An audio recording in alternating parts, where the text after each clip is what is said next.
السلام علیکم جی، کیسے ہیں آپ سب؟ خیروفیت سے ہیں؟ انشاءاللہ خیروفیت سے ہوں گے۔ لاسٹ ویڈیو میں آپ کو بتایا تھا سورۃ صفات کا نام کیوں رکھا تھا، زبان نزول اور موضوع و مضمون۔ آج کمپلیٹ اردو ٹرانسلیشن کروں گی۔ سورۃ الصفات مکی ہے، آیات 186 ہے اور 5 رکوع ہے۔ سورۃ صفات 37 سورت ہے۔ اس میں بہت سارے نبیوں کا ذکر کیا گیا ہے اور بہت نالج ہے اس میں، آپ اس کو ضرور پورا کمپلیٹ سنیے گا۔ سورۃ صفات صفاتی صفا سے سٹارٹ ہوتی ہے، بسم اللہ الرحمن الرحیم، قطار در قطار صف باندھنے والوں کی قسم، پھر ان کی قسم جو ڈانٹنے پھٹکارنے والے ہیں، پھر ان کی قسم جو کلام نصیحت سنانے والے ہیں۔ تمہارا معبود حقیقی بس ایک ہے، وہ جو زمین اور آسمانوں کا اور تمام ان چیزوں کا مالک ہے جو زمین و آسمان میں ہے، اور سارے مشرکوں کا مالک ہے۔ ہم نے آسمان دنیا کو تاروں کی زینت سے آراستہ کیا ہے اور ہر شیطان سرکش سے اس کو محفوظ کر دیا ہے۔ یہ شیطان مالائے اعلیٰ کی باتیں نہیں سن سکتے، ہر طرف سے مارے اور ہانکے جاتے ہیں اور ان کے لیے پہم عذاب ہے۔ تاہم اگر کوئی ان میں سے کچھ لے اڑے تو ایک تیز شعلہ اس کا پیچھا کرتا ہے۔ پوچھو ان کی پیدائش زیادہ مشکل ہے یا ان چیزوں کی جو ہم نے پیدا کر رکھی ہیں؟ ان کو تو ہم نے لیسدار گارے سے پیدا کیا ہے۔ تم اللہ کی قدرت کے کرشموں پر حیران ہو اور یہ اس کا مذاق اڑا رہے ہیں۔ سمجھایا جاتا ہے تو سمجھ کر نہیں دیتے، کوئی نشانی دیکھتے ہیں تو اسے ٹھٹھوں میں اڑاتے ہیں اور کہتے ہیں یہ تو سرے جادو ہے۔ بھلا کہیں ایسا ہو سکتا ہے کہ جب ہم مر چکے ہوں اور مٹی بن جائیں اور ہڈیوں کا پنجر رہ جائیں، اس وقت ہم پھر زندہ کر کے اٹھا کھڑے کیے جائیں؟ اور کیا ہمارے اگلے وقتوں کے آباء و اجداد بھی اٹھائے جائیں گے؟ ان سے کہو ہاں، اور تم اللہ کے مقابلے میں بے بس ہو۔ بس ایک ہی جھڑکی ہوگی اور یکا یک یہ اپنی آنکھوں سے وہ سب کچھ جس کی خبر دی جا رہی ہے دیکھ رہے ہوں گے۔ اس وقت یہ کہیں گے ہائے ہماری کم بختی، یہ تو یوم جزا ہے، یہ وہی فیصلے کا دن ہے جسے تم جھٹلایا کرتے تھے۔ حکم ہوگا گھیر لاؤ سب ظالموں اور ان کے ساتھیوں کو اور ان معبودوں کو جن کی وہ خدا کو چھوڑ کر بندگی کیا کرتے تھے، پھر ان سب کو جہنم کا راستہ دکھاؤ اور ذرا انہیں ٹھہراؤ، ان سے کچھ پوچھنا ہے۔ کیا ہو گیا تمہیں؟ اب کیوں ایک دوسرے کی مدد نہیں کرتے؟ ارے آج تو یہ اپنے آپ کو اور ایک دوسرے کو حوالے کیے دے رہے ہیں، اس کے بعد یہ ایک دوسرے کی طرف مڑیں گے اور باہم تکرار شروع کر دیں گے۔ پیروی کرنے والے اپنے پیشواؤں سے کہیں گے تم ہمارے پاس سیدھے رخ سے آتے تھے؟ وہ جواب دیں گے نہیں، بلکہ تم خود ایمان لانے والے نہ تھے، ہمارا تم پر کوئی زور نہ تھا، تم خود ہی سرکش لوگ تھے۔ آخرکار ہم اپنے رب کے اس فرمان کے مستحق ہو گئے کہ ہم عذاب کا مزہ چکھنے والے ہیں، سو ہم نے تم کو بہکایا، ہم خود بہکے ہوئے تھے۔ جو خود راہ راست پر نہیں آنا چاہتا تو اللہ تعالیٰ بھی اس کو بھٹکائے رکھتا ہے، کیونکہ وہ بھٹکا ہوا ہوتا ہے، وہ سیدھے راہ کو دیکھ کر بھی سیدھے راہ پہ چلنا نہیں چاہتا، کیونکہ وہ سرکش ہوا ہوتا ہے آلریڈی، کیونکہ شیطان نے بھی کہہ دیا نا میں نے تمہیں نہیں بہکایا، تم خود سے سرکش تھے۔ اس طرح وہ سب اس روز عذاب میں مشترک ہوں گے۔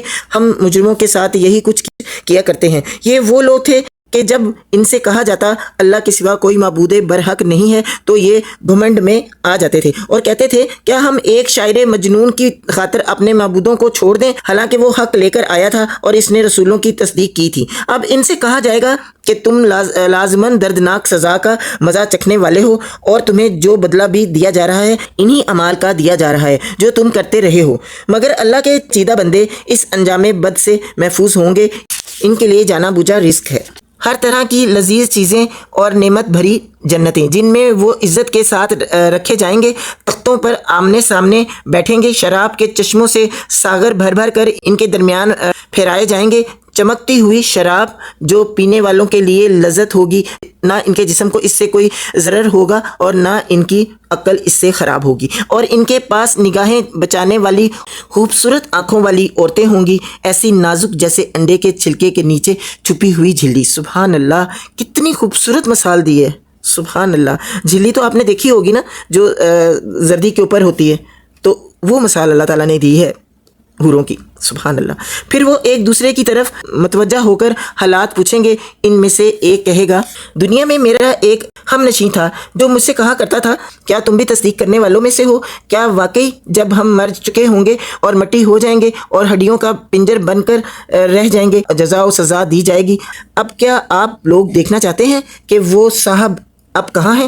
یہ کہہ کر جو ہی وہ جھکے گا تو جہنم کی گہرائی میں اس کو دیکھ لے گا اور اس سے خطاب کر کے کہے گا اللہ کی قسم تو مجھے تباہی کرنے والا تھا، میرے رب کا فضل شامل حاصل نہ ہوتا تو آج میں بھی ان لوگوں میں سے ہوتا جو پکڑے ہوئے آئے ہیں۔ اچھا تو کیا اب ہم مرنے والے نہیں ہیں؟ موت جو ہمیں آنی تھی وہ بس پہلے آ چکی، اب ہمیں کوئی عذاب نہیں ہونا۔ یقیناً یہی عظیم الشان کامیابی ہے۔ ایسی ہی کامیابی کے لیے عمل کرنے والوں کو عمل کرنا چاہیے۔ بولو یہ ضیافت اچھی ہے یا زقوم کا درخت؟ ہم نے اس درخت کو ظالموں کے لیے فتنہ بنا دیا ہے۔ وہ ایک درخت ہے جو جہنم کی تہہ سے نکلتا ہے، اس کے شگوفے ایسے ہیں جیسے شیطانوں کے سر۔ جہنم کے لوگ اسے کھائیں گے اور اسی سے پیٹ بھریں گے، پھر اس پر پینے کے لیے ان کو کھولتا ہوا پانی ملے گا اور اس کے بعد ان کی واپسی اسی آتش دوزخ کی طرف ہوگی۔ یہ لوگ ہیں جنہوں نے اپنے باپ دادا کو گمراہ پایا اور انہی کے نقش قدم پر دوڑے چلے، حالانکہ ان سے پہلے بہت سے لوگ گمراہ ہو چکے تھے اور ان میں ہم نے تنبیہ کرنے والے رسول بھیجے تھے۔ اب دیکھ لو کہ تنبیہ کیے جانے والوں کا کیا انجام ہوا۔ اس بد انجامی سے بس اللہ کے وہی بندے بچے ہیں جنہیں اس نے اپنے لیے خالص کر لیا ہے۔ ہم کو اس سے پہلے نوح علیہ السلام نے پکارا تھا تو دیکھو کہ ہم کیسے اچھے جواب دینے والے تھے۔ ہم نے اس کو اور اس کے گھر والوں کو کرب عظیم سے بچا لیا اور اسی کی نسل کو باقی رکھا اور بعد کی نسلوں میں اس کی تعریف و توصیف چھوڑ دی۔ سلام ہے نوح علیہ السلام پر۔ تمام دنیا والوں میں ہم نیکی کرنے والوں کو ایسی ہی جزا دیا کرتے ہیں۔ در حقیقت وہ ہمارے مومن بندوں میں سے تھا، پھر دوسرے گروہ کو ہم نے غرق کر دیا اور نوح علیہ السلام کے طریقے پر چلنے والا ابراہیم علیہ السلام تھا۔ جب وہ اپنے رب کے حضور قلب سلیم لے کر آیا، جب اس نے اپنے باپ اور اپنی قوم سے کہا یہ کیا چیزیں ہیں جن کی تم عبادت کر رہے ہو؟ کیا اللہ کو چھوڑ کر جھوٹ گڑھے ہوئے معبود چاہتے ہو؟ آخر اللہ رب العالمین کے بارے میں تمہارا کیا گمان ہے؟ پھر اس نے تاروں پر ایک نگاہ ڈالی اور کہا میری طبیعت خراب ہے۔ چنانچہ وہ لوگ اسے چھوڑ کر چلے گئے۔ ان کے پیچھے وہ چپکے سے ان کے معبودوں کے مندر میں گھس گیا اور بولا آپ لوگ کھاتے کیوں نہیں ہیں؟ کیا ہو گیا ہے؟ آپ لوگ بولتے بھی نہیں۔ اس کے بعد وہ ان پر پل پڑا اور سیدھے ہاتھ سے خوب ضربیں لگائیں۔ واپس آ کر وہ لوگ بھاگے بھاگے اس کے پاس آئے۔ اس نے کہا کیا تم اپنی ہی تراشی ہوئی چیزوں کو پوچھتے ہو، حالانکہ اللہ ہی نے تم کو بھی پیدا کیا ہے اور ان چیزوں کو بھی جنہیں تم بناتے ہو۔ انہوں نے آپس میں کہا اس کے لیے ایک آلہ تیار کرو اور اسے دہکتی ہوئی آگ کے ڈھیر میں پھینک دو۔ انہوں نے اس کے خلاف ایک کاروائی کرنی چاہی تھی مگر ہم نے انہی کو نیچا دکھا دیا۔ ابراہیم علیہ السلام نے کہا میں اپنے رب کی طرف جاتا ہوں، وہی میری رہنمائی کرے گا۔ اے پروردگار مجھے ایک بیٹا عطا کر جو صالحوں میں سے ہو۔ اس دعا کے جواب میں ہم نے اس کو ایک حلیم بردبار لڑکے کی بشارت دی۔ وہ لڑکا جب اس کے ساتھ دوڑ دھوپ کرنے کی عمر کو پہنچ گیا تو ایک روز ابراہیم علیہ السلام نے اس سے کہا بیٹا میں خواب میں دیکھتا ہوں کہ میں تجھے ذبح کر رہا ہوں، اب تو بتا تیرا کیا خیال ہے؟ اس نے کہا ابا جان جو کچھ آپ کو حکم دیا جا رہا ہے اسے کر ڈالیں، آپ انشاءاللہ مجھے صابروں میں سے پائیں گے۔ آخر کو جب ان دونوں نے سر تسلیم خم کر دیا اور ابراہیم علیہ السلام نے بیٹے کو ماتھے کے بل گرا دیا اور ہم نے ندا دی کہ اے ابراہیم علیہ السلام تو نے خواب سچ کر دکھایا، ہم نیکی کرنے والوں کو ایسی ہی جزا دیتے ہیں۔ یقیناً یہ ایک کھلی آزمائش تھی اور ہم نے ایک بڑی قربانی فدیے میں دے کر اس بچے کو چھڑا لیا اور اس کی تعریف و توصیف ہمیشہ کے لیے بعد کی نسلوں میں چھوڑ دی۔ سلام ہے ابراہیم علیہ السلام پر، ہم نیکی کرنے والوں کو ایسی ہی جزا دیتے ہیں۔ یقیناً وہ ہمارے مومن بندوں میں سے تھا اور ہم نے اسے اسحاق کی بشارت دی، ایک نبی صالحین میں سے، اور اسے اور اسحاق علیہ السلام کو برکت دی۔ اب ان دونوں کی ذرائت میں سے کوئی محسن ہے اور کوئی اپنے نفس پر سر ظلم کرنے والا ہے۔ اور ہم نے موسیٰ علیہ السلام اور ہارون علیہ السلام پر احسان کیا، ان کو اور ان کی قوم کو کرب عظیم سے نجات دی، انہیں نصرت بخشی جس کی وجہ سے وہی غالب رہے، ان کو نہایت واضح کتاب عطا کی، انہیں راہ راست دکھائی اور بعد کی نسلوں میں ان کا ذکر خیر باقی رکھا۔ سلام ہے موسیٰ علیہ السلام اور ہارون پر، ہم نیکی کرنے والوں کو ایسی ہی جزا دیتے ہیں۔ در حقیقت وہ ہمارے مومن بندوں میں سے تھے۔